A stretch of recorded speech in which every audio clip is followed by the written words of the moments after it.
Слышали ли вы что-нибудь про заговор в финансовом мире? Многие считают, что изначально в торговых терминалах заложены алгоритмические ловушки, которые позволяют крупным игрокам забирать всю прибыль с рынка. И в сегодняшнем выпуске я хочу доказать вам, что мы можем забирать прибыль даже в таких мрачных условиях. Разберем на примере, как действуют крупные игроки и в чем их преимущество, а также как нам, мелким рыбешкам, плавать в этом огромном океане. Окей, ребят, давайте сначала разберемся с нашим индикатором. Я сегодня буду использовать канал Денчада с периодом 23. В его внешнем виде я убрал заливку, на мой вкус она лишняя. Вы можете выбирать любой визуал, неважно, главное настройки 23. Также отмечаю, что сегодня мы торгуем на 5-минутном таймфрейме. Этот таймфрейм снимет нас большую часть проблем, речь о которых пойдет в видео. Торговля по каналу Денчан очень проста. Мы просто фиксируем отскоки от верхних и нижних границ. Видя такие моменты на графике, готовимся открывать сделки в противоположную сторону. Таких сигналов будет на графике много. Цена у нас всегда внутри канала. И раз она дошла до границы, разворот практически неминуем. Рабочие примеры вы видите прямо сейчас. Еще у Денчана есть средняя линия. Ее мы также используем для торговли. Работа с ней еще проще. Пробой означает сигнал. Вот здесь актив у нас все-таки выбился на повышение через пробой центра. А тут, напротив, выход вниз повлек за собой снижение актива до противоположной границы. Обратный пример здесь. Выход вверх после пробоя середины. В общем, также мы можем торговать отскоки и развороты от центральной линии. Она такая же граница, но чуть слабее с точки зрения сигнала. Здесь разобрались. Давайте сразу же перейдем к практической части. Хотя волатильность евро к иене сейчас скромная, такая торговля в канале по Денчану скорее плюс, чем минус. Мы ее будем использовать. Сейчас мы на середине 5-минутной свечи. Я уверен, что упадем еще ниже. Нас ждет подробная торговая сессия, а во время экспирации сделок я расскажу вам о всех ловушках высокочастотных ботов, которые используют крупные игроки. Я в рынке. Уточним для нас текущий расклад. Думаю, вы уже и так все видите. Все внимание к центру. Есть крайне яркий отскок от него вниз, что уже говорит о наличии продавцов на рынке. Такие развороты прямо указывают на перехват инициативы со стороны продавцов, что мы наблюдаем прямо сейчас. Идем к нижней границе, и возможно от нее уже будет отскок, но нам сейчас это не важно. Особенность торговли по Денчану — его своевременность и вариативность. Можно открывать сделки в обе стороны, чередуя их друг с другом, и быть всегда в плюсе. Он очень точен для краткосрочной торговли, так что обязательно пользуйтесь им всегда. Кстати, вот уровень, к которому, скорее всего, цена придет. И здесь я бы уже трижды подумал перед тем, как входить в рынок. Так, тут у нас все идеально. Цена опускается туда, куда нам нужно. Прямо сейчас фиксируем первую плюсовую сделку, меняем график и продолжаем. Сегодня мы обсудим с вами торговых ботов, которые действительно мешают зарабатывать нам крупные деньги. Но винить их во всех грехах скорее будет оправданием, нежели правдой. Я считаю, что любой из вас может стать профессионалом на рынке и зарабатывать свое, если действительно этого хочет. Специально для таких ребят я не только публикую свои видео на YouTube, я также веду телеграм-канал. Ссылки на него оставлены в описании к этому видео. Там вы найдете абсолютно все, что требуется новичкам и профи. Рабочие лайфхаки, советы по торговле и разборы торговых стратегий. Помимо теории, моим ребятам доступна еще и практика. Каждый день я провожу торговые сессии, в которых вы можете принять участие в онлайн режиме. Копируйте мои сигналы и разбирайте их вместе со мной. Там будут мои контакты для связи, сможете написать и узнать всю необходимую информацию по вступлению в мои клубы. Жду вас в своем телеграм-канале, а мы продолжаем. Так, здесь я сразу врываюсь в лонг. На графике канадский доллар к японской иене. Есть один нюанс, который нужно разобрать. После отскока от верхней границы цена не упала. Она сформировала молот, что является бычьим сигналом. Также ранее был отскок от центра с таким же молотом, поэтому здесь все-таки рост в рамках вот этого небольшого восходящего тренда. С графиком все окей, разобрались. Давайте теперь начнем разбор кейсов высокотехнологичного обмана на рынке. Есть такая ниша, как NFT. Это высокочастотный трейдинг Другими словами, метод торговли финансовыми инструментами, при котором сделки совершаются с очень высокой скоростью. Зачастую это происходит вообще просто вот в доли секунды. Конечно же, человек не может реагировать и открывать в таком режиме сделки, поэтому для этого используют роботов, какие-то некие торговые алгоритмы. Как вы считаете, можно их применять против обычных людей? Конечно, друзья. Об этом и речь пойдет в сегодняшнем видео. Сделка тем временем закрывается в плюс. Я буду планировать на этом графике еще один вход в лонг. Ничего не изменилось, ситуация остается прежней. Это не единственное средство заговора, кстати. Маркетмейкеры используют скорость передачи данных, вычислительную мощность, физическую близость к серверам биржи для того, чтобы получить вот это вот несправедливое преимущество над остальными трейдерами. Другими словами, они видят больше, они понимают лучше, они реагируют быстрее. То есть как шахматная партия, если бы у противника всегда был первый ход. Причем он сразу может шагнуть 5 раз образно. Еще одна сделка в лонг на небольшом откате. Продолжаю ждать рост котировки. Давайте разберем сейчас тройку самых известных схем. Первая из них фронт-раннинг. Это опережающая торговля. Автоматический приватный алгоритм видит большую заявку крупного игрока, которая неизбежно сдвинет цену в одном или другом направлении, и он молниеносно покупает актив или продает сам, а затем его отдает тому трейдеру уже с более высокой ценой. Буквально за долю секунды обогащая тем самым владельца этого алгоритма. Иными словами, такими темами грешат сами брокеры, но часто занимаются и банки. В любом случае, суть сводится к паразитивно оказывающим влиянием на других людей, на другие заявки, на нас. Есть споры по поводу этичности этой схемы, но она существует до сих пор. Обеспечивают ее боты, умеющие сканировать книгу ордеров. Вот и все. Сделка у нас закрывается в плюс. Не вижу причин уходить с этого актива. Продолжим торговать дальше.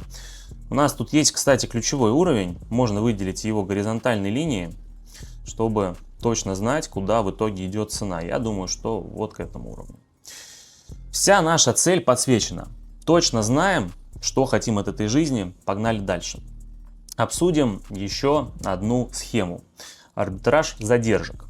Это использование разницы в скорости обновления котировок на разных биржах или торговых площадках. Понимаете, да, о чем речь? То есть робот успевает купить актив на одной бирже по старой цене и продать его по другой цене на новой бирже, пока остальные только получают какие-то актуальные данные. В итоге владельцы ботов входят быстрее, забирают гарантированную прибыль, снимая часть сливок в ущерб простым торговцам. Неэтично, да? Но используется повсеместно. Думайте сами. Все, что мы зарабатываем на бирже, это убытки других участников. Таким образом, арбитраж задержек — это просто пылесос, забирающий чужой потенциальный доход. Так что эти боты — это не безобидная штука, а прямая угроза вашим личным результатам. Их используют так называемые NFT-компании, которые специализируются на алготрейдинге. Друзья, одна сделка у нас закрывается в минус. Я сейчас же ее перекрою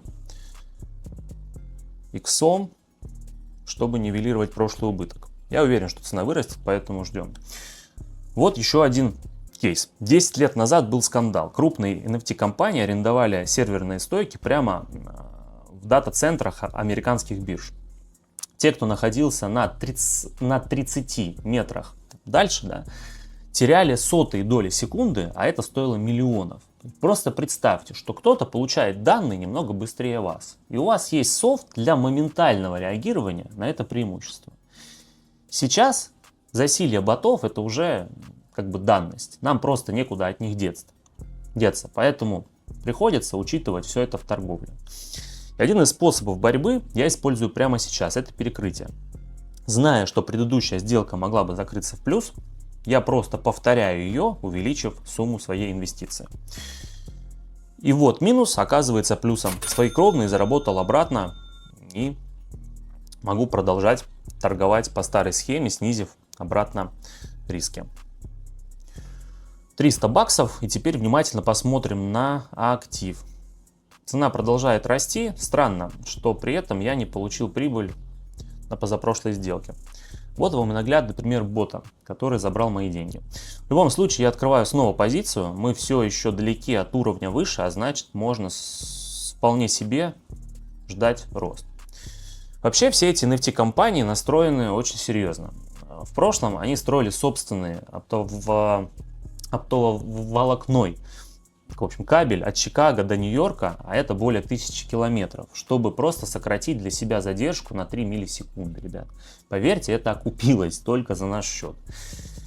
Еще есть один уже совсем грязный прием, это замусоривание стакана. Суть сводится к массированной отправке 1000 ложных ордеров и их моментальное снятие. Это создает искусственный шум, кратковременную неразбериху в стакане котировок, что позволяет NFT-алгоритмам обыграть более медленных трейдеров.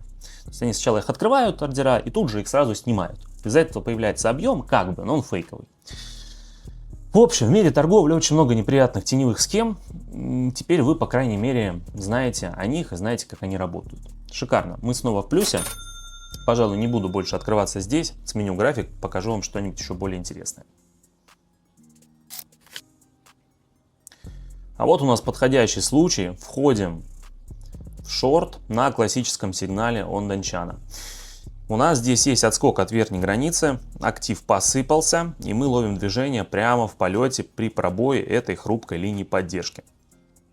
Цена точно коснется средней линии, возможно, уйдет ниже, поэтому мы заберем свою прибыль.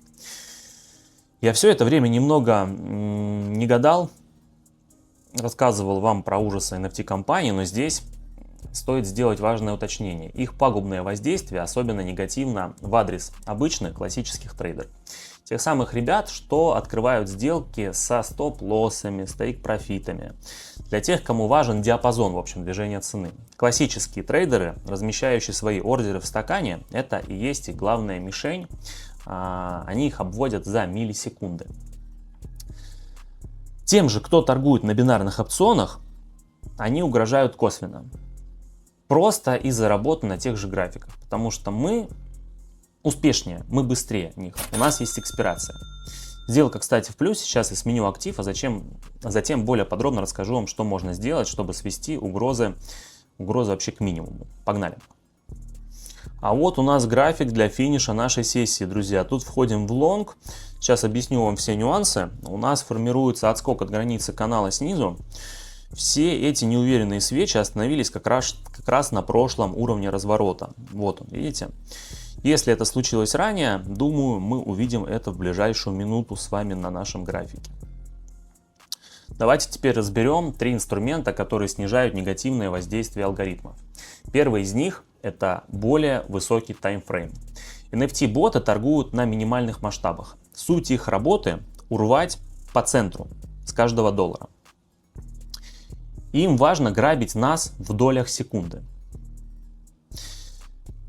Подставьте хотя бы 5-минутный таймфрейм, торгуйте по его сигналам, и вы уже будете плавать чуть выше этого дна, где боты все-таки нас отбирают.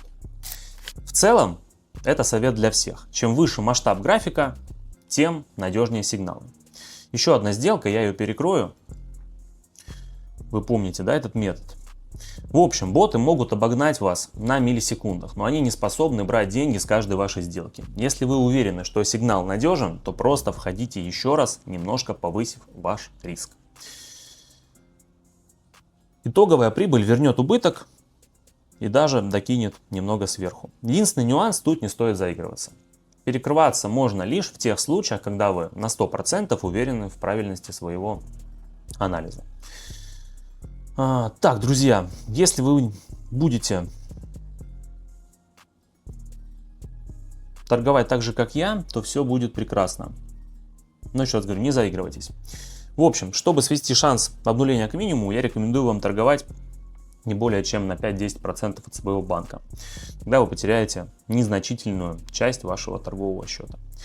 Что ж, эта сделка с филигранной точностью закрывается в плюс. Прекрасно.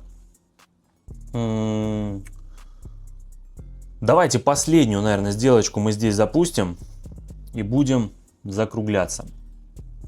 График мне нравится. Давайте еще раз внимательно посмотрим, что мы здесь имеем. Ранее у нас был отскок. Ну да, это лонг. Изначально мы встали на том же уровне. Вот он отскок, я жду здесь того же самого. Правильность этого решения мы узнаем через минуту. И вот вам давайте крайний инструмент для тотальной перестраховки. Используйте длинную экспирацию в своей торговой сессии, скажем 5 минут. Когда у вас есть сигнал на тот же рост, и вы понимаете, что это займет время, можно сразу же войти в относительный долгосрок. В этот момент боты будут резать ордера в стакане, втискиваться и подсовывать свои сделки другим участникам, создавать неопределенность, шум, но вы будете просто ждать. Ждать с увеличенной экспирацией. Суть в том, чтобы остаться в игре на опасном участке, место, где NFT-боты портят нормальную логику ценового движения. Да?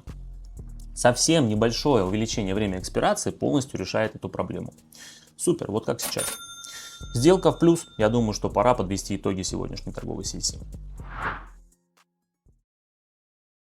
Так, друзья, теперь вы знаете, что мир трейдинга еще более коварен, чем ожидалось. Но это, скорее всего, плюс для них, чем минус для нас. Лично я считаю, что можно забирать свой кусок пирога всегда. Главное делать это вовремя и с помощью нужных инструментов. Если понравилось видео, то, как всегда, с вас лайк, подписка на канал и комментарий. Я с вами прощаюсь, до встречи в новых видео. Всем пока.